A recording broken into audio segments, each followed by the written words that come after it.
मन की बात कार्यक्रम में दंतेवाड़ा विज्ञान केंद्र का हुआ जिक्र। मुख्यमंत्री विष्णुदेव साय ने प्रधानमंत्री मोदी का जताया आभार।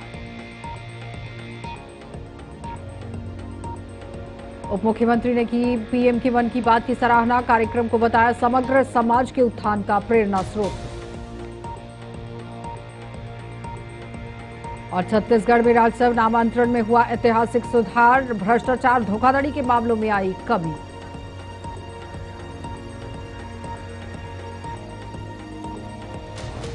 नमस्कार, बुलेटिन में आपका स्वागत है। मैं हूं आपके साथ आशा सरमाल। चलिए आपको सीधा रायपुर लिए चलेंगे। मुख्यमंत्री विष्णुदेव साय क्या कुछ कर रहे हैं, देखिए। अभी पिछले महीने से फिर चालू किए हैं। 60 साल से ज्यादा उम्र के हमारे जो वृद्ध माता पिता हैं या कोई विधवा है, दिव्यांग है, परित्यक्ता है, तो उनके लिए उम्र की कोई बाध्यता नहीं है। तो ये लोग जहां चाहेंगे वहां सरकारी खर्चे से तीर्थ यात्रा कराया जाएगा। ये पिछले महीने से फिर शुरू किए हैं। तो ये सब हम लोग मोदी की गारंटी को पूरा करने का प्रयास कर रहे हैं। आप लोगों का आशीर्वाद होगा, उससे हम लोग को ताकत मिलती है, आगे और अच्छा कर पाएंगे। बस्तर में जो नक्सलवाद आप सबको मालूम है, अभी 15-16 महीने में बहुत मजबूती के साथ नक्सलवाद के साथ लड़ रहे हैं और डबल इंजन की सरकार है, उसका भी लाभ हम लोगों को मिल रहा है।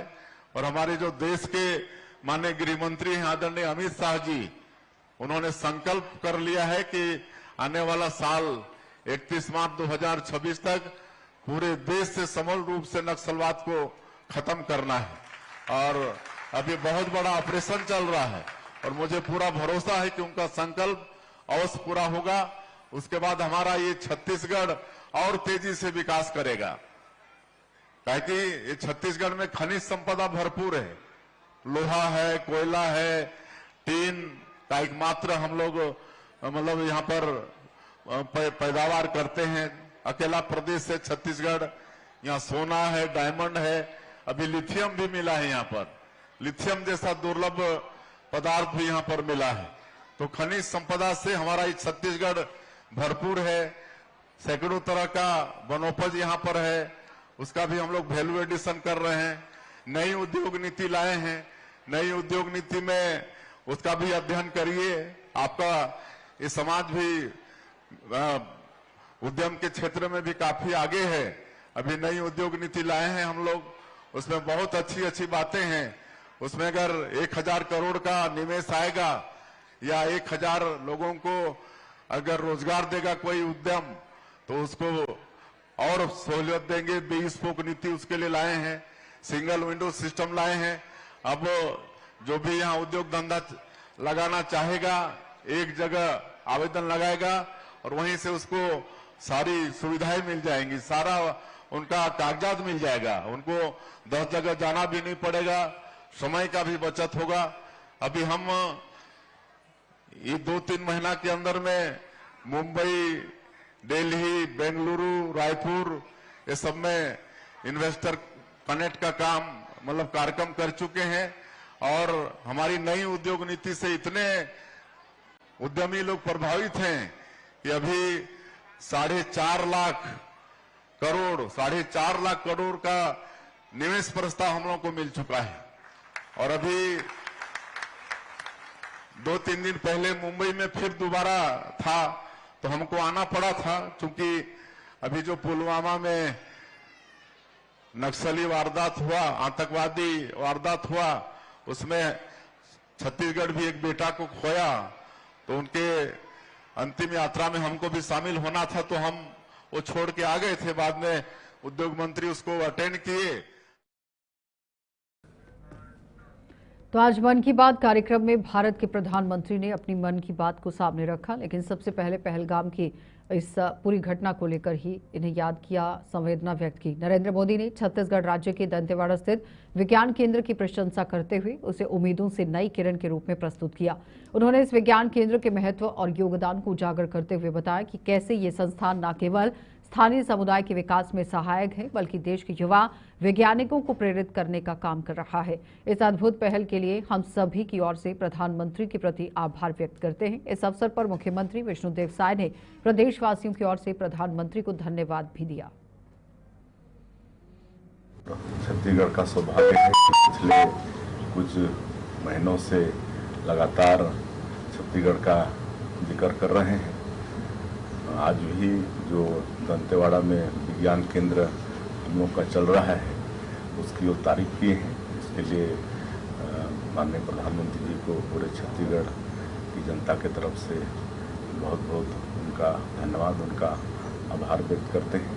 और ये मन की बात प्रत्येक माह अंतिम रविवार को प्रधानमंत्री जी करते हैं और इसमें नई नई बात हम लोगों को देखने को सुनने को मिलती है। नए नए लोग पूरे देश के अंदर जो नवाचार करते हैं वो सब की जानकारी होती है और उससे प्रेरणा भी मिलती है और इसका लाभ।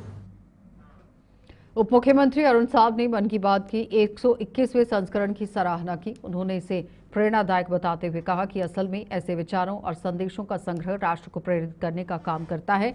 ये कार्यक्रम न केवल प्रधानमंत्री नरेंद्र मोदी की व्यक्तिगत विचारों को सामने लाने का अवसर प्रदान करता है, बल्कि ये देश के समग्र विकास और समाज के विभिन्न पहलुओं पर ध्यान केंद्रित करने का माध्यम भी है।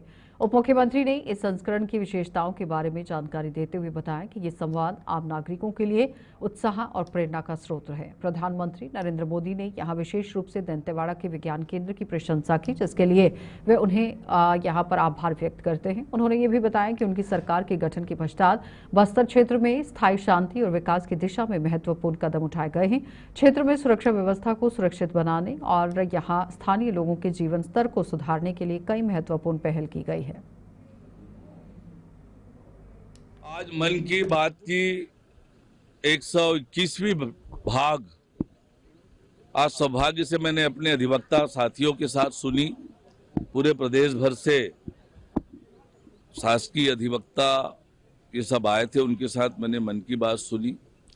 जिस प्रकार से पहलगाम की घटना को लेकर प्रधानमंत्री जी ने अपनी बातें रखी, कस्तूरी रंगन जी के योगदान की जिस तरह से चर्चा की, हमारे दंतेवाड़ा के साइंस सेंटर की चर्चा आज प्रधानमंत्री माननीय नरेंद्र मोदी जी ने अपने मन की बात में की, निश्चित रूप से छत्तीसगढ़ के लिए गौरव का विषय है।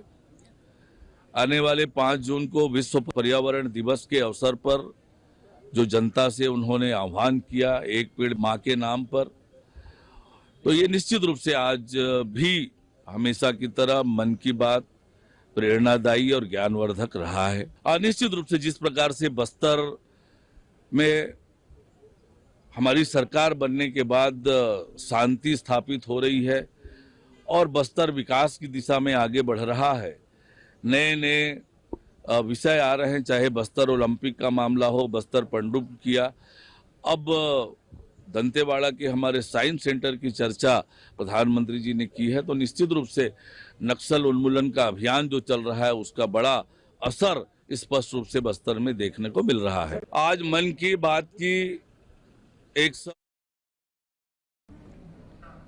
तो छत्तीसगढ़ सरकार में वित्त मंत्री ओपी चौधरी ने कहा कि राजस्व नामांतरण में ऐतिहासिक सुधार हुआ है। छत्तीसगढ़ रजिस्ट्री के बाद तत्काल भूमि रिकॉर्ड अपडेट करने वाला देश का पहला राज्य बन गया है। स्वचालित यहां नामकरण प्रणाली लागू करने वाला भी छत्तीसगढ़ पहला राज्य है। नामकरण को रजिस्ट्री से जोड़ने के लिए आवश्यक कानूनी जो संशोधन है वो किए गए हैं। भ्रष्टाचार धोखाधड़ी में भी कभी यहां पर आप देखिए ये आए हुए हैं। अब संपत्ति की डुप्लीकेट बिक्री और भूमि संबंधी धोखाधड़ी भी रोकी यहां पर जाएगी।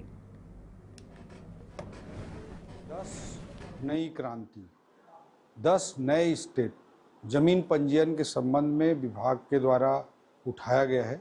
उनमें से सबसे महत्वपूर्ण और सबसे क्रांतिकारी परिवर्तन राजस्व विभाग के साथ सामंजस्य स्थापित करते हुए ऑटो म्यूटेशन का जो सिस्टम लागू किया गया है वो होगा। रजिस्ट्री हो जाती है, लेकिन नामांतरण के लिए लोग सरकारी ऑफिसों में, पटवारी, आरआई, तहसील कार्यालय, एसडीएम कार्यालय, सब जगह चक्कर लगाते हुए पाए जाते हैं और बहुत सारी दिक्कतें होती हैं। इसलिए रजिस्ट्री के सॉफ्टवेयर और भूइयां सॉफ्टवेयर का इंटीग्रेशन का एक महत्वपूर्ण तकनीकी कार्य भी पूर्ण किया गया है और उसी के आधार पर रजिस्ट्री होते ही ऑटो म्यूटेशन हो जाएगा। डिजिटल सिग्नेचर वाली कॉपी भूइयां सॉफ्टवेयर में अपलोड हो जाएगी और डिजिटली साइंड जो कॉपी होगी उसे व्हाट्सएप के माध्यम से क्रेता विक्रेता को प्राप्त भी हो सकेगा। इस तरह का आमूलचूल परिवर्तन, बड़ा क्रांतिकारी परिवर्तन, क्रांतिकारी कदम मुख्यमंत्री जी के नेतृत्व में हमारी सरकार ने, राजस्व विभाग, राजस्व मंत्री और पंजीयन विभाग के मंत्री के रूप में हम सब ने मिलकर के सुनिश्चित किया है। और मैं मानता हूं कि ये ऐसा एक्चुअल सेंस में ऑटो म्यूटेशन करने वाला और हस्ताक्षरित प्रति तत्काल इलेक्ट्रॉनिक मोड से प्रदान करने वाला देश का पहला राज्य हमारा छत्तीसगढ़ होगा। इससे सरकारी ऑफिसों के चक्कर काटने की स्थिति से मुक्ति मिलेगी और इससे तो रायपुर स्थित न्यू सर्किट हाउस में आज महिला एवं बाल विकास मंत्री लक्ष्मी राजवाड़े की मुख्य अतिथि में यहां किशोर न्याय अधिनियम 2015, लैंगिक अपराधों से ही बालकों का संरक्षण अधिनियम 2012 के प्रति जागरूकता बढ़ाने और एक दिवसीय कार्यशाला का आयोजन किया गया। मुख्य अतिथि राजवाड़े ने कहा कि बच्चों के अधिकारों की रक्षा छत्तीसगढ़ सरकार की प्राथमिकता है।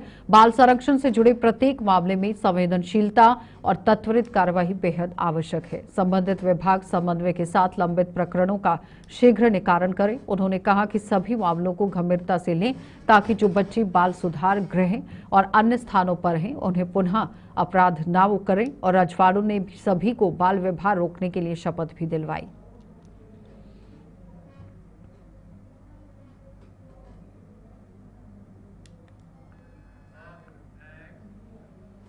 धमतरी पुलिस नगरी यहां डीआरजी, सीएएफ और खलारी टीम द्वारा नक्सल सर्चिंग ऑपरेशन के दौरान माओवादियों द्वारा डंप किया बम सहित यहां नक्सल सामान ये बरामद कर लिया है। 3 नग कुकर हैं जो बम के रूप में आप देखिए किस तरह से बाद में फट भी सकते थे, ये बरामद हुए। 2 नग पाइप बम है, 1 नग टिफिन बम है, 1 नग बाकी वॉकी टॉकी है और उनके साथ ही दैनिक उपयोगी नक्सली सामान भी बरामद किया गया है। धमतरी पुलिस की बीडीएस टीम द्वारा डंप किए गए बम को डिफ्यूज कर नक्सलियों के मंसूबों को नाकामयाब किया गया है।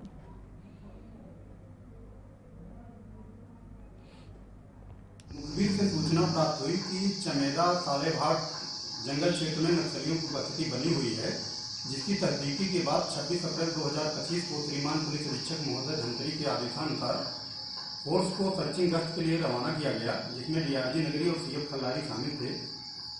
फोर्स के सर्चिंग गश्त के दौरान डीआरजी नगरी को 26 अप्रैल 2025 की सुबह 8 बजे चमेदा और कालेभाट जंगल के मध्य 3 कुकर बम, 3 अमूल दूध के डब्बे में बम, 2 पाइप बम और 1 टिफिन बम डंप के रूप में दिखा।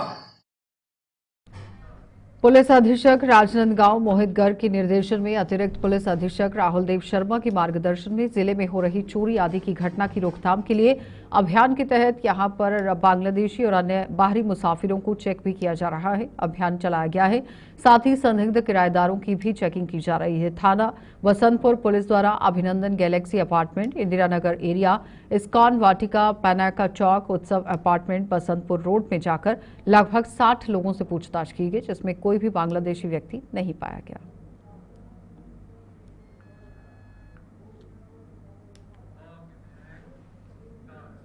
थाना कुकदूर की यहां सूचना प्राप्त हुई है और ग्राम कोवानार बदना निवासी करिया मरकाम पिता मानसिंह मरकाम उम्र 62 वर्ष का शव उनके घर से लगे हुए खेत के कोठार में यहां पड़ा मिला है और मृतक के सर पर गहरे चोट के निशान हैं, जिससे प्रथम दृष्टया यहां हत्या की आशंका है। पुलिस को मौके पर बुलाया गया है, जांच पड़ताल शुरू कर दी गई है।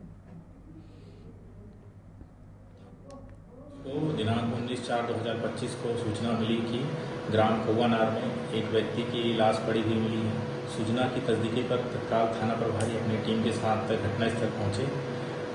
घटना की प्रकृति गंभीर का होने से तत्काल वरिष्ठ अधिकारियों को सूचित किया गया और श्रीमान पुलिस अधीक्षक महोदय के निर्देशन पर स्पेशल टीम गठित की गई। एफएसएल यूनिट को बुलाया गया, साइबर टीम को बुलाया गया और गहनता से जाँच की गई। बॉडी की शव पंचनामा कार्रवाई कर विधिवत अपराध पंजीबद्ध किया गया और उसके परिजनों से पूछताछ की गई और आसपास के लोगों से भी पूछताछ की। स्टार्टिंग में उनके परिजन जो गुमराह कर रहे थे पुलिस को, जिस पर पुलिस कड़ाई से पूछताछ की गई। आज प्रदेश के पूर्व मंत्री और रायपुर पश्चिम विधायक राजेश मूनत ने मीडिया सिटी में पहुंचकर यहां रायपुर पश्चिम विधायक निधि मद में ही 20,35,000 रुपए की स्वीकृति लागत से नवनिर्मित सामुदायिक भवन का लोकार्पण किया। नगर निगम महापौर मीनल चौबे, सभापति सूर्यकांत ये सभापति हैं जो सूर्यकांत राठौड़ हैं। लोक कर्म विभाग के अध्यक्ष दीपक जायसवाल सहित अन्य गणमान्य लोग भी मौजूद रहे।